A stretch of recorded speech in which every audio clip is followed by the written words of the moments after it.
Nearly every kitchen, if they do their own curry paste. In Thailand, it's easy to find a herb for doing curry paste.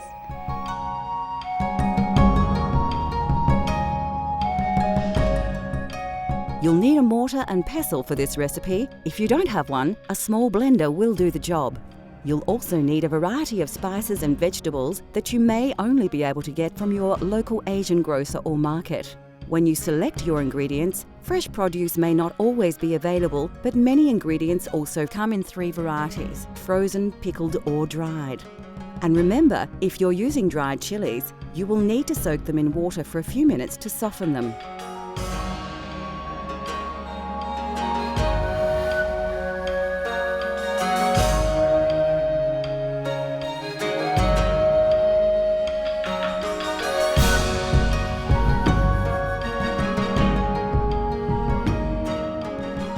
Firstly, finely slice your lemongrass stalk. Take care to cut it as small as possible so it grinds well in the mortar and pestle. Do the same with the galangal, again slicing as finely. Depending on the size of your root, you may not need it all. Add about a teaspoon to your mortar. Chop the krachai into small pieces. We are using krachai that is frozen, so it's quite soft now that it's thawed. If you have access to fresh, you may need to chop in finer. Carefully slice the zest off the kaffir lime, then dice it finely. You don't need to use the whole lime peel, about 2/3 is fine. If you don't have a kaffir lime, you can use finely diced kaffir lime leaves. Add your chilies to the mortar and then use your pestle to grind and pound the ingredients into a coarse paste. This will take some time, and if you are sensitive to chilies, your eyes may water a little. Keep working the paste until you have a similar consistency to this, a slightly coarse but even paste with no chunks.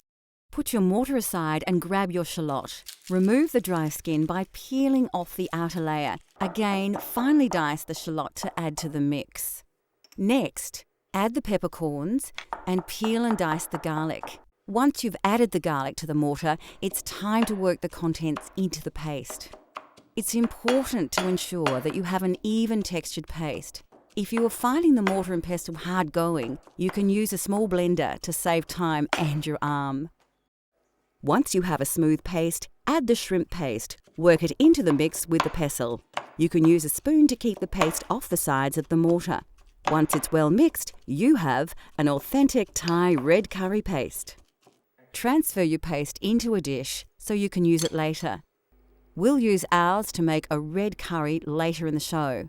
Freshly made curry paste will keep in the fridge for about a week.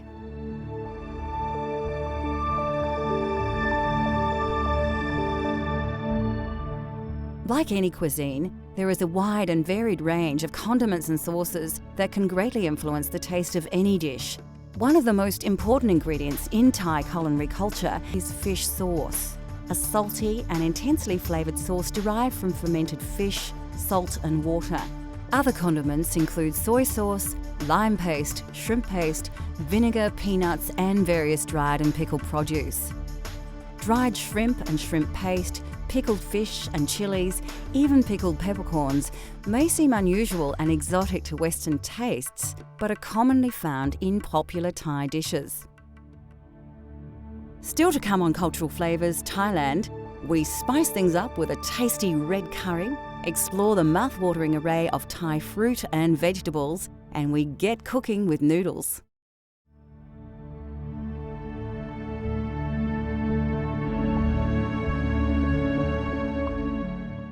Rice is the staple grain of Thailand, and the fragrant and indigenous jasmine rice grows in abundance throughout the Central Plains. A long grain rice, it's generally served with most curries and some stir-fries, and is even eaten at breakfast. There are several varieties of rice, including sticky rice, which is popular in desserts, and as the main rice to the north of the country. Black sticky rice, or wild rice, is also a popular dessert rice. In Thailand, noodles are often eaten as a snack for lunch or used in soups. They are usually made from either rice, wheat or mung bean flour and are available either as fresh or dried. The most common are the rice noodles, which come in 3 varieties: wide and flat, thin and flat, and round and thin, which are known as vermicelli in the West. Noodles form the basis of many Thai dishes and stir-fries, like the pad Thai we will be making later in the show. Thai curries have taken their influence from India and China, but the flavours of these spicy popular dishes are uniquely Thai. Thai and Indian spicy is different spicy. Thailand use chili, but Indian use different spicy than us. So Thai food is more soft than Indian foods. It's not too strong of herb. And the Chinese food is more, didn't have a spicy in their mouth, just more stir fry and soup. We showed you how to create a wonderful aromatic traditional red curry paste earlier in the show. Using this paste as a flavour base, we will prepare a Thai red curry using a range of fresh vegetables and chicken. For this recipe, you will need a selection of fresh vegetables. Remember, if you can't find these exact ingredients, seasonal vegetables will do, although ingredients like kaffir lime leaves are important. The classic Thai ingredients we will be using are combinations of fresh, frozen and even pickled. All are readily available from Asian grocers. This can be a vegetarian dish if you prefer, but it is commonly cooked using chicken or pork. Of course, you'll need a couple of tablespoons of the authentic red curry paste, and the meal is generally served with jasmine rice.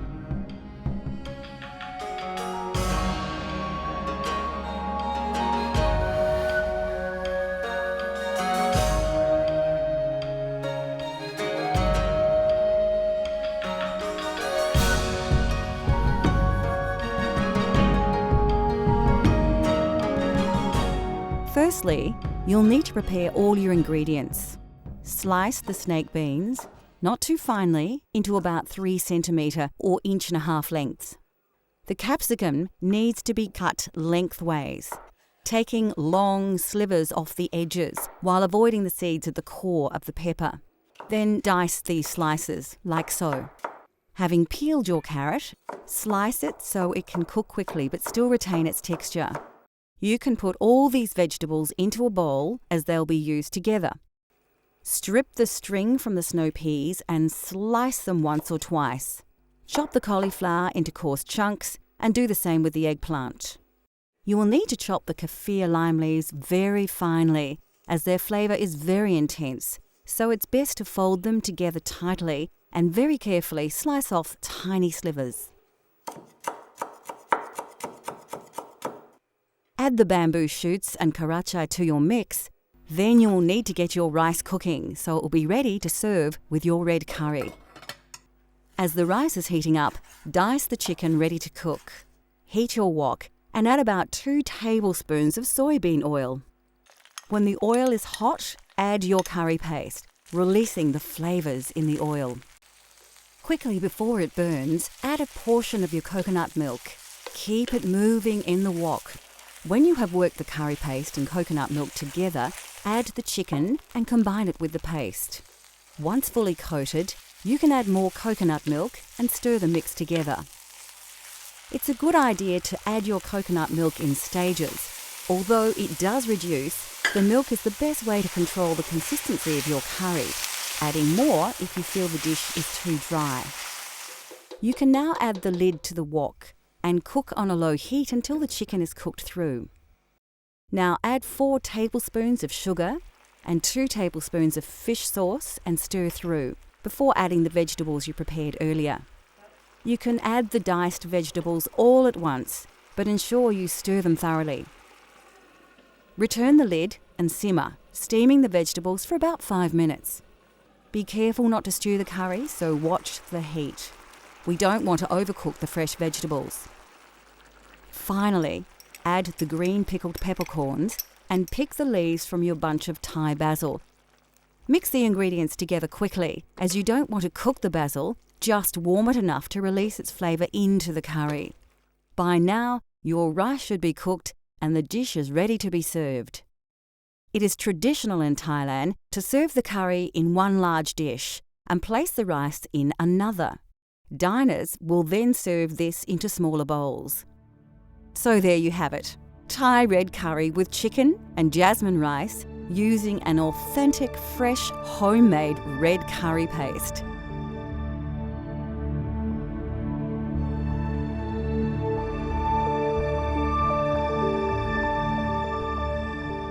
Situated within the tropics, this fertile country produces an abundance of aromatic herbs and spices, as well as many varieties of delicious fruit and vegetables. It is, therefore, not surprising that Thais have developed a cuisine that rivals any in terms of variety and diversity.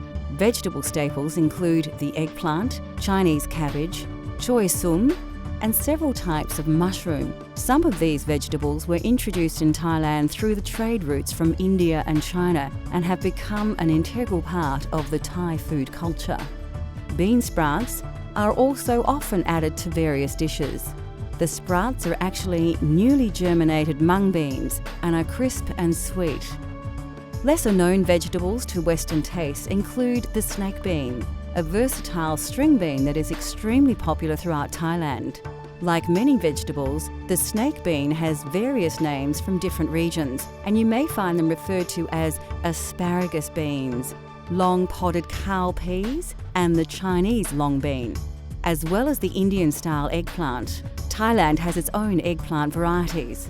These are cultivated in several colours and sizes, and although much smaller than the large purple aubergine we are familiar with, all are widely used in curries and stir-fries or dipped in sauces and eaten fresh.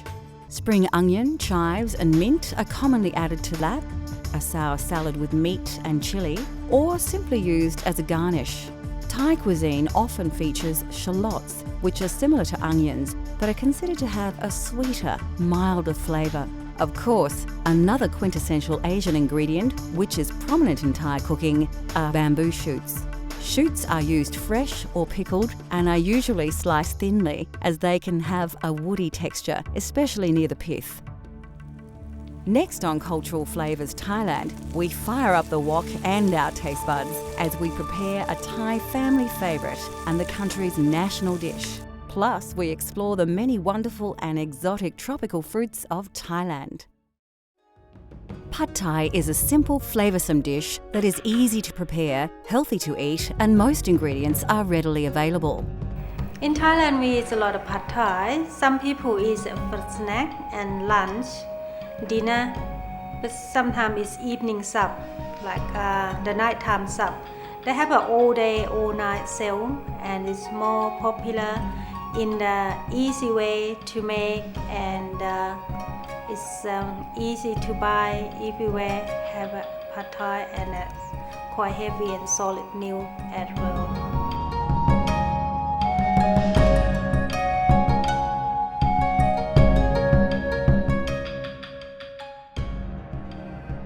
This dish features dried flat rice noodles, which are one of the favourite noodles eaten by the Thai people. Pad Thai is considered a simple but flavoursome dish to prepare, and it has only a few key ingredients. We are using fresh prawns in our Pad Thai, but it is common to use chicken or both.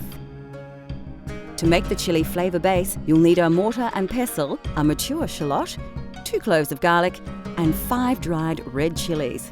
You can soak the chillies in water a couple of minutes before you use them.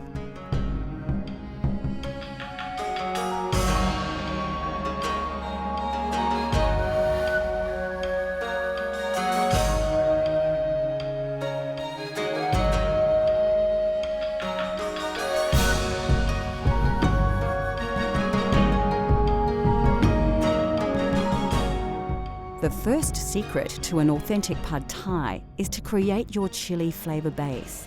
Take a shallot and peel the dry skin and outer layer off. Finely chop the shallot and place it in your mortar.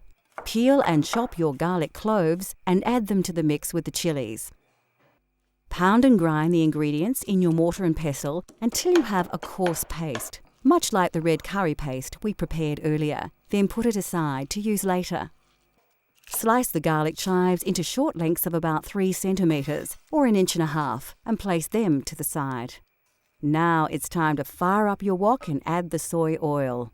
It's a good thing to remember that Pad Thai has two distinct styles, a drier, lighter dish and a heavier, oilier version more popular in the West.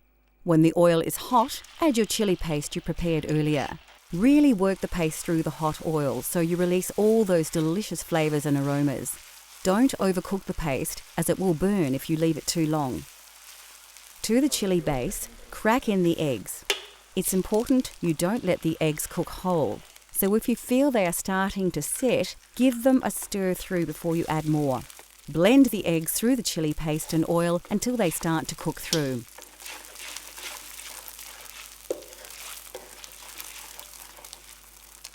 The prawns go into the wok next. It's a good idea to check the heat here to ensure you don't burn the eggs and keep stirring them so they don't stick to the wok. Like all seafood, prawns cook quickly, so work them into the mixture until they are almost cooked through. Now it's time to add the noodles. They should be slightly soft now. Be careful to have them well drained, as wet noodles will cause the oil in the hot wok to spit. Lift and mix all the ingredients well. Make sure you coat all the noodles with the wonderful flavours of the chilli paste, eggs and prawns. Once the noodles are well coated, add the sugar, fish sauce and the vinegar and work the ingredients through. It won't take long for the sugar to dissolve and for the next burst of distinct Pad Thai aromas to engulf you. When the noodles are cooked, it is an excellent time to taste your dish. You may feel you need more sugar or fish sauce to your taste. Pad Thai is served slightly sweeter in Western countries. When you are happy with the flavours, add the bean sprouts and sliced shallots, working them through the noodles. It's important not to let the dish cook too long here.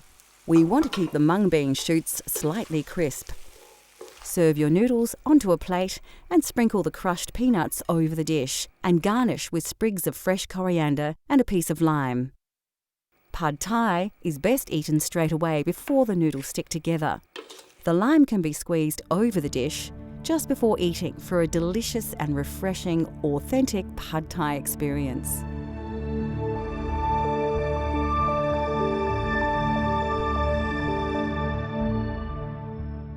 In Thailand, limes are used exclusively as an ingredient rather than lemons. They grow easily in the tropical climate and the fruit has multiple uses. Kaffir limes are distinctively recognisable with their bumpy textured outer skin. The zest of the peel is often added to curry pastes and the fruit are sometimes thrown in whole to dishes such as tom yam. Of course, we have already mentioned coconut milk and cream. The flesh of a coconut is grated and boiled with water and strained through a cloth under pressure to produce the milk and cream so synonymous with southern Thai curries.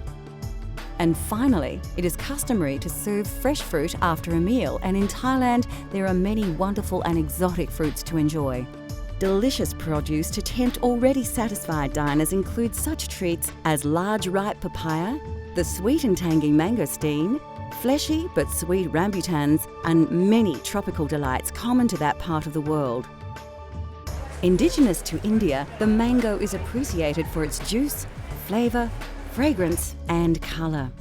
Green mangoes are often included in curries, relishes and soups, while ripe mangoes are eaten as they are or served with sticky rice and enjoyed as a dessert. Throughout its rich history, Thailand has taken many influences from other regions of the world, yet Thais have successfully adopted these ingredients and flavours as their own. Now that we have revealed the simple yet spectacular delights of Thai cuisine, considered by many to be exotic and mysterious, we hope that we have inspired you to explore these flavours for yourself at home, in restaurants or even abroad. Let cultural flavours take you on a gastronomic journey so you can experience the tastes of the globe at home.